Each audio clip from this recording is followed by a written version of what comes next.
Chers amis, l'écrin n'a jamais aussi bien porté son nom. Je me trouve actuellement dans la nouvelle boutique Glacuteux Original au numéro 25 de la rue du Faubourg Saint-Honoré, à ne pas confondre avec la rue Saint-Honoré s'il vous plaît, non loin de la place de la Concorde et de la rue de la Paix. Donc une petite boutique comme vous l'aurez compris, mais pas une si petite boutique que ça, avec une véritable âme, un peu d'élégance, beaucoup d'élégance même, un peu de classique, un peu de sport, mais évidemment tout ce qu'il faut, tout est à sa place, tout est joli. Je ne savais pas, chers amis, qu'il y avait du marbre en Patagonie et que le marbre de Patagonie sur lequel sont posées ces montres est vert presque pistache, qui me donne beaucoup d'appétit. Bref, l'écrin, 25 rue du Faubourg Saint-Honoré, nouvelle boutique Glacuteux Original. À l'occasion de cette très belle ouverture, j'ai le plaisir de vous présenter évidemment à nouveau l'histoire, la jolie histoire et l'histoire troublée parfois de Glacuteux Original et quelques nouveautés 2025 de très bon goût, chers amis. Nous sommes au 25 rue du Faubourg Saint-Honoré. Je sais que c'est la troisième fois que je le dis, c'est seulement sur les Rabilleurs.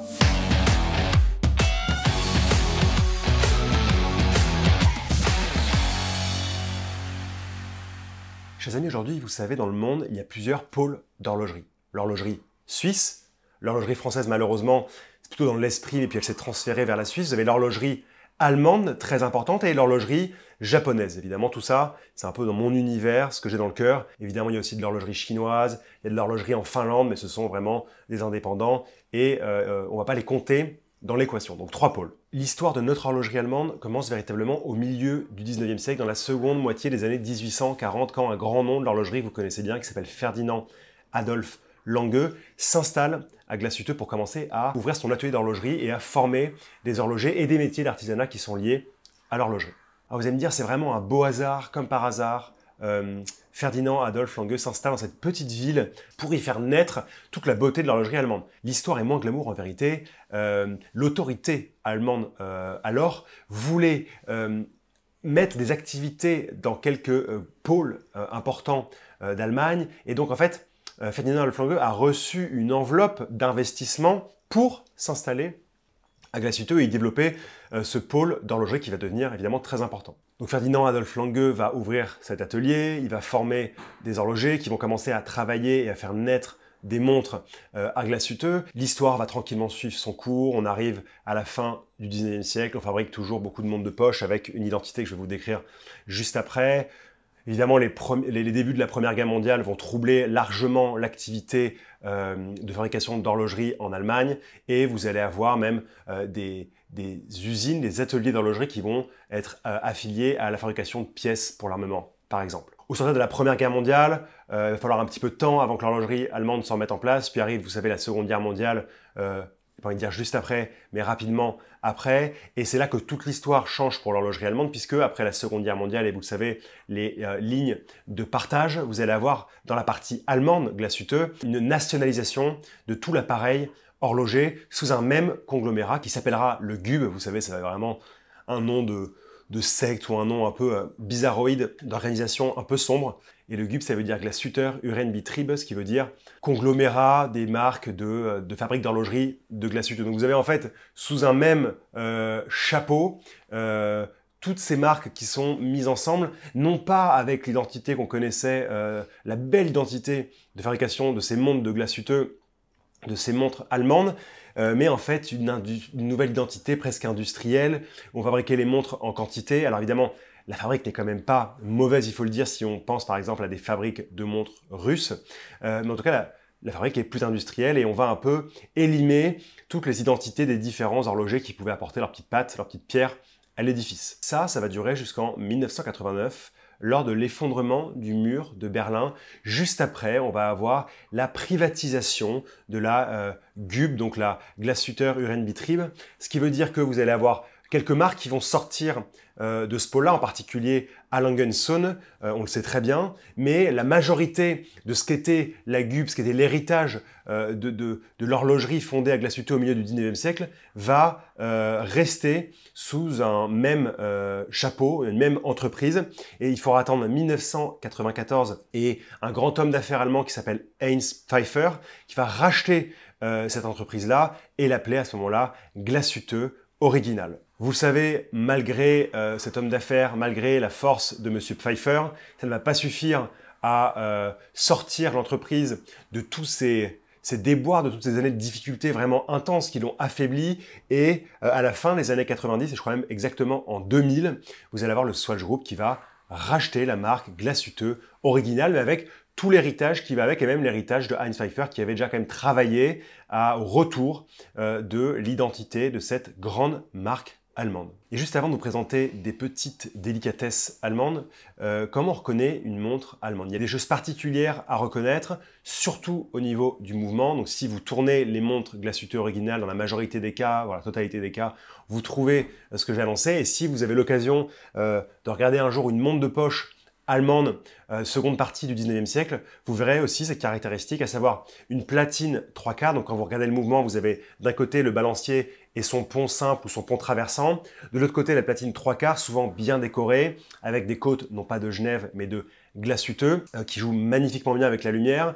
Vous allez avoir autour des pierres des chatons en or retenus par en général 3 petites vis bleuies et de manière totale dans le mouvement. Vous avez beaucoup de vis qui sont bleuies. Ce que j'adore en particulier, ça va être des finitions sur le rocher. Vous savez, c'est cette roue qui est juste au-dessus du barillet, donc qui va travailler quand vous remontez la montre avec vos petits doigts ou quand la montre se remonte automatiquement. Vous avez ce rocher, R-O-C-H-E-T, qui est décoré avec une finition soleillée. Ce que j'aime particulièrement dans une montre allemande et une montre de Glashütte, ça va vraiment être le travail au niveau du pont de balancier, qui soit simple ou qui soit traversant, c'est-à-dire qu'on a l'impression d'avoir un double pont. Parce que ce pont est gravé à la main, souvent des décors floraux. Et d'ailleurs, c'est très amusant, mais les horlogers qui vont graver ces ponts de balancier, ils gravent d'une certaine façon, c'est un peu leur signature. Et si vous allez voir un horloger de Glashütte, en particulier chez Glashütte Original, et que vous lui montrez ce pont de balancier, il pourra peut-être vous dire si c'est lui ou non qui l'a fait. Mais pour ça, il faut acheter une montre et se rendre à Glashütte, qui est un long voyage. Évidemment, au détail que j'aime beaucoup, ça va être tout ce qui se porte à la raquetterie. Vous savez, la raquetterie, ça se trouve sur le pont de balancier. Ça permet de venir régler la précision de la montre, donc si la montre prend de l'avance ou du retard. Pourquoi raquette? Parce que souvent ça ressemble à une raquette, c'est-à-dire vous avez une partie ronde avec une partie allongée qui permet justement de savoir si on doit faire avancer ou retarder la montre manuellement. Ça va juste agir sur la longueur du spiral, sur la tension du spiral, et il faut être très très délicat quand on la règle. C'est pourquoi on a des réglages très précis de la raquetterie dans l'horlogerie allemande, et en particulier des réglages col de cygne. Petit détail, la poignée de porte du 25 rue du Faubourg Saint-Honoré, l'écrin Glashütte Original n'est autre qu'un col de cygne. Petit détail pour les fous de montres que nous sommes. Maintenant, je vais vous présenter un peu l'identité de l'horlogerie allemande, l'identité de Glashütte Original et son histoire. On va un peu parler de montres et de ce qui se fait de mieux aujourd'hui en prenant l'exemple de quelques très belles nouveautés de l'année 2025. L'année 2025 est très importante pour Glashütte Original pour plusieurs raisons. La première, c'est qu'elle célèbre, étant donné qu'elle est héritière véritablement de toutes les marques et les horlogers qui pouvaient exister à Glashütte, elle est héritière de cette histoire, et donc elle célèbre en 2025 180 années d'horlogerie à Glashütte. Premier et bel anniversaire. 2025 marque également l'ouverture d'une nouvelle fabrique de cadran, donc un métier de cadranier, à Glashütte même, parce que vous savez que Glashütte Original porte énormément d'attention à ses cadrans, et histoire de maîtriser tout ça, ils ont ouvert un nouveau lieu en 2025 à Glashütte même pour la fabrication de cadrans. Et donc cette petite histoire m'amène à vous présenter la première montre, qui n'est autre qu'une Glashütte Original, vous l'aurez compris, Panomatic Lunar, édition anniversaire pour 180 ans d'horlogerie à Glashütte. Ce modèle-là, on vous l'a présenté maintes et maintes fois sur le magazine. On l'apprécie parce qu'elle a vraiment un cadran fait de cadran, si je puis dire, avec les heures et les minutes qui sont excentrées dans la partie, on va dire, nord-ouest du cadran, avec des aiguilles type alpha très fines, très jolies, qui va manger comme ça ce cadran excentré sur une petite seconde qui est quand même de très belle taille. Vous avez, et ça c'est juste sublime évidemment, la lune dans la partie vers 2 heures sur ce cadran, la lune qui est faite de nacre, et vous avez surtout notre signature, ça c'est de Glashütte Original en particulier, dans le bas du cadran, une grande date, et une grande date que j'aime beaucoup, puisque vous savez dans la grande date, c'est une complication que je vous expliquais, et je vous remets la vidéo juste ici, vous avez donc une fenêtre, une date qui est donnée par 2 disques, et chez Glashütte Original en particulier, les 2 disques sont sur le même plan. Ce qui fait qu'on n'a pas l'impression qu'il y a un disque qui est au-dessus de l'autre, et parfois ça peut, lors de la lecture, je trouve, être un peu dommage, Et je préfère véritablement le mode de lecture de la grande date de chez Glashütte Original. Et ça, c'est vraiment un truc de geek, c'est vraiment très précis. Mais vous savez, on aime ce qui est très précis. La beauté de cette édition anniversaire, c'est d'avoir un cadran en verre aventuriné. C'est juste magnifique, c'est là qu'on voit le travail de cadranier exceptionnel de Glashütte Original. Vous avez une base de verre dans laquelle on est venu propulser des cristaux de cuivre, entre autres, qui vont apporter une espèce de vue constellaire sur le cadran avec du bleu, de l'or, de l'argent. C'est juste sublime. Et le reste de l'histoire, chers amis, se passe au dos. Tout ce que je vous ai dit il y a 3 minutes va rentrer en action. En effet, on a vu sur ce très beau calibre 92-14 qui délivre quand même 100 heures de réserve de marche. Vous avez la platine 3/4 qui reçoit aussi la masse oscillante. Et grande beauté de la montre, vous n'avez pas un pont de balancier, mais 2 ponts de balancier. Moi, j'appelle ça un pont de balancier traversant. Et au centre, évidemment, le balancier et sa danse. Et sur chaque partie du pont de balancier, vous avez de magnifiques gravures qui ont été dorées. Et vous avez 2 réglages fins par col de cygne. Donc vraiment, toute la beauté de l'horlogerie allemande, sans parler des vis bleuies et du soleillage du rocher, sont présents sur cette pièce. Autre détail de folie à mon sens, sur la piste de la masse oscillante, là où la partie en or finalement va coulisser, vous avez eu une finition qui a été ajoutée, qui est une finition qui fait penser un peu à la course d'une étoile filante. Quand vous l'orientez à la lumière, c'est juste magnifique. Vous allez voir sur les images de Valentin. On trouve un peu de bouchonnage également en dessous du balancier. Bref, comme d'habitude, les finitions d'un mouvement Glashütte Original ne nous déçoivent jamais. Le boîtier, lui, est en platine. Il fait 40 mm de diamètre pour un épaisseur de 12,8 mm. C'est juste un régal au poignet.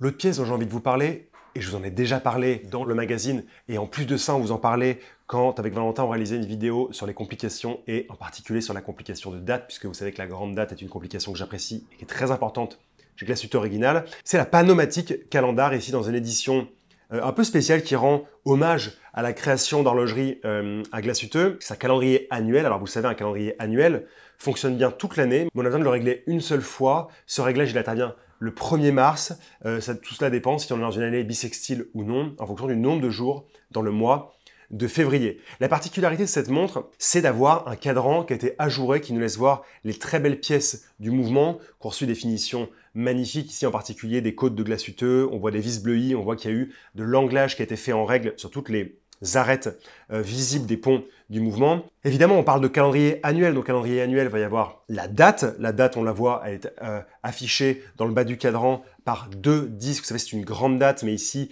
on voit les disques bleus. C'est juste magnifique. Le bleu, c'est vraiment ce qui définit la couleur générale du cadran, qui va d'ailleurs très bien avec les finitions, la couleur naturelle du calibre.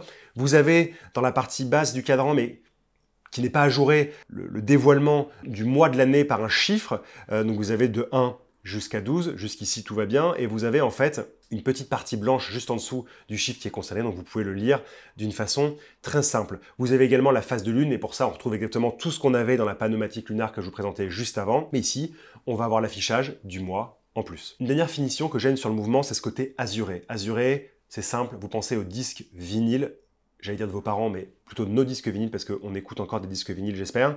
Vous avez sur la partie extérieure du cadran un azurage. Cette partie extérieure, elle comprend aussi le mois de l'année. On va retrouver ça sur la petite seconde qui a été ajourée, sur la partie où on va venir lire les secondes, et sur la minuterie, le tour d'heure du cadran excentré dans la partie haute du cadran, ce qui est juste magnifique, ce qui est une très belle finition, un très beau clin d'œil. Également, le spectacle continue derrière. On a le calibre 92-11 qui est juste sublime. On va retrouver les mêmes détails que la Panomatic lunar, à savoir cette platine 3/4, ces vis bleuies, ce pont de balancier traversant avec double réglage par col de cygne. Encore une fois, c'est de l'art, et on a à nouveau un boîtier en platine 950 comme l'édition que je vous ai présentée juste avant. Si l'édition Panomatic lunar était limitée à 180 pièces, ici l'édition créateur est limitée à 150 pièces pour le monde.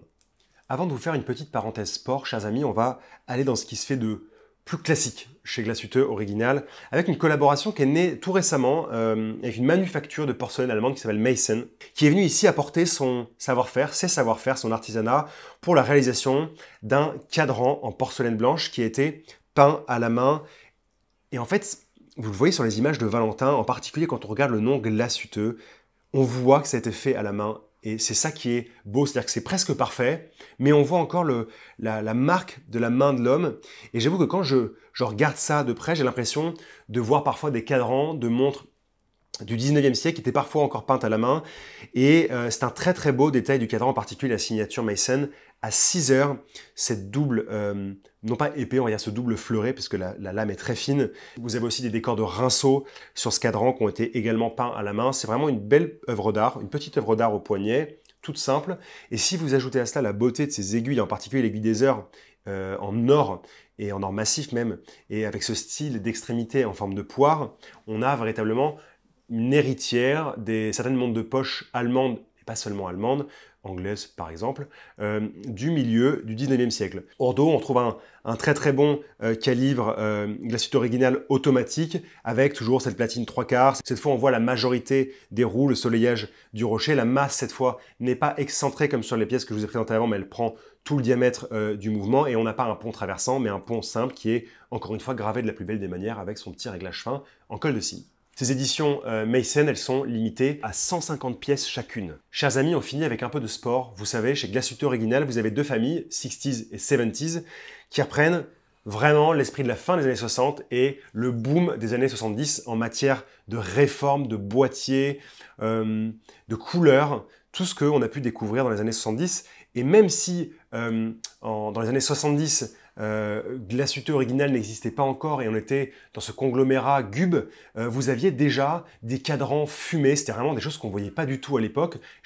Dans le Gub, vous aviez des montres avec des cadrans un peu fumés, des cadrans avec des couleurs assez folles, même s'il y a d'autres marques en Suisse qui en faisaient évidemment, et des formes de boîtiers un peu nouvelles qui n'ont pas tardé à s'imposer franchement. 70s finalement, c'est tout cet héritage des années 70 qu'on trouve dans un chronographe que j'aime énormément puisque je trouve que l'harmonie sur le cadran est presque parfaite. Et vous avez ce cadran que Glacieuse Originale appelle Plasma qui est plus proche d'un fuchsia. Ce que j'aime dans cette 70s chronographe panorama date, c'est le fait d'avoir quelques complications qui sont délicatement intégrées dans le cadran. Évidemment, vous allez retrouver la petite seconde à 6 heures, l'aiguille de chronographe, elle est centrale. Le totalisateur des 30 minutes du chronographe, il est à 3 heures. Et si vous pensiez que c'était tout à propos du chronographe, vous vous trompez très largement. En effet, à midi, vous voyez, on trouve le totalisateur des 12 heures du chronographe sous forme de disque tournant. On a juste une petite fenêtre, comme ça le cadran est très légèrement ajouré, c'est très joli, on pourrait penser que c'est le mois de l'année. Évidemment, c'est le totalisateur des 12 heures du chronographe affiché d'une manière fort sympathique. À 6 heures, puisque dans le panorama date, vous avez quand même date, on retrouve l'affichage de la grande date par double disque, vous savez que j'affectionne tout particulièrement, et autres détails visuels fort sympathiques. Dans la petite seconde à 9 heures, vous avez un affichage discret de la réserve de marche.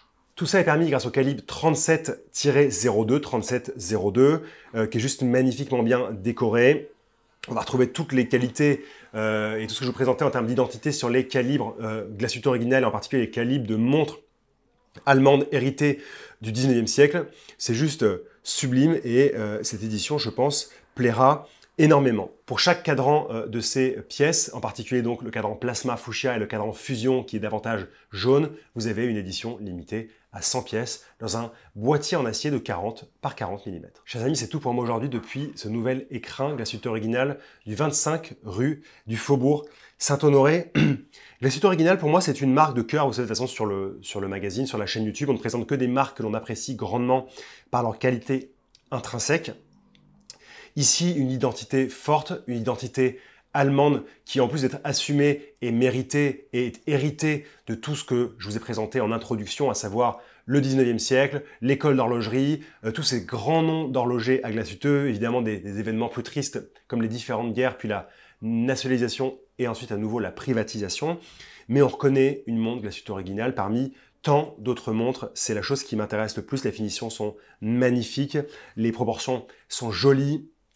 Les détails sont sublimes, en particulier au niveau du mouvement, mais les cadrans ne nous laissent jamais en reste. Et en plus de ça, vous savez, Glacieuse Originale a ouvert à présenter sa nouvelle manufacture de cadrans à Glacieuse. Ce que j'aime aussi dire, c'est que dans une industrie horlogère aujourd'hui où les prix sont devenus totalement débiles dès qu'on met quelques complications, j'avoue que sur ces pièces-là, en particulier en platine, qui sont en dessous de 40 000 €, et même sur cette pièce ici, 70s, chronographe avec ce qualité de finition, vous avez un chronographe retour en vol, vous avez l'affichage tellement particulier, vous avez la grande date et il me semble qu'on est exactement à 17 000 €. Évidemment, on parle de prix très élevés, attention, je ne suis pas en train de dire que ces montres-là sont gratuites, mais vous avez en tout cas des prix qui sont plutôt cohérents aujourd'hui quand on regarde ce qui se fait de beau dans l'industrie, plus que cohérent même, chez Glashütte Original. Et c'est ça qui me plaît également. Je trouve que le prix payé par rapport aux montres qu'on a en face des yeux, et en particulier sur les boîtiers acier simples d'une Panomatique Lunar, franchement, sont très puissants. En tout cas, ça n'enlève pas au charme de la marque qu'on aime toujours autant. Dites-nous ce que vous pensez de ces nouvelles montres, dites-nous ce que vous pensez de cette marque en commentaire, votre avis compte toujours énormément pour nous. On se retrouve très bientôt pour une prochaine vidéo et n'hésitez pas à passer une petite tête pour voir ce marbre vert de Patagonie, je vous jure que ça vaut le détour. Merci.